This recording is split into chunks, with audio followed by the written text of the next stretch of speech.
Hey guys, this is Tracy from A to Z Cosplay, and this is video 3 of the Power Ranger helmet build.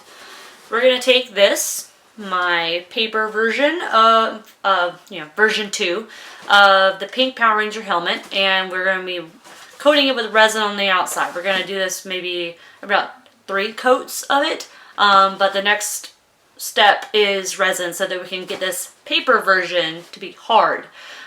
So let's get started. We're going to need to look at the materials that we're going to be needing. We're going to need lacquer thinner, which is going to help clean up afterwards. Also, we're going to need a paintbrush and a tin for us to put our lacquer cleaner in to clean up afterwards. We're going to need a receptacle to put our resin in, hardener to make our resin hard, and of course our fiberglass resin. We prefer to use Bondo.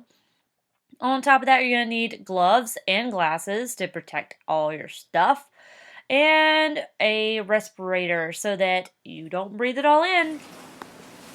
Oh yeah, and your pepakura model. Of course, putting all this stuff on can prove to be difficult. Remember that whenever you're putting a respirator on, you want to be able to not breathe out through it. You don't want to fill any loose holes around your nose or anything like that. For me, I have to usually put a piece of fabric in to make it nice and comfortable. The glasses with resin aren't as, seriously necessary as with some things, but, hey, if you get messy, this will save you. And of course, gloves. This is going to definitely save the skin on your hands.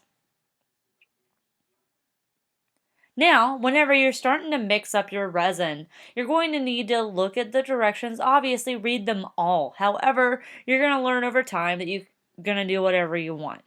For this application of resin, we're going to be pretty much filling up half of my receptacle that I have. And I've done this a couple of times now just to test things.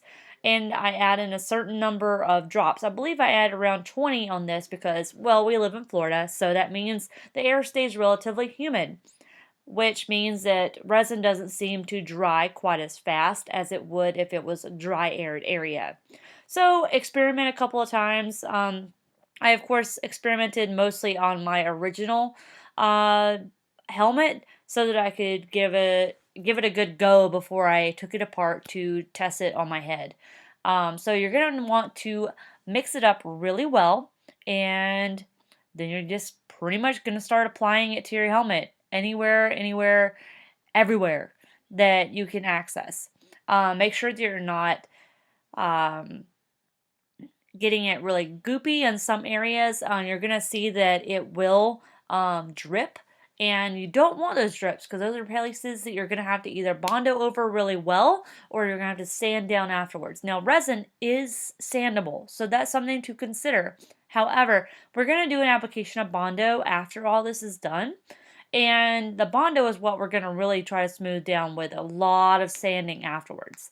Now, this isn't the last step before we do Bondo. We're going to do this step, and then we're going to continue on and do Bondo glass on the inside. And so with a time lapse, we're going to see that I've covered the entire helmet on the outside with resin. We're going to have to wait for it to dry, and then we're going to be applying 2, 3, 4 more coats just to make sure that it's nice and hard before moving on to the next step.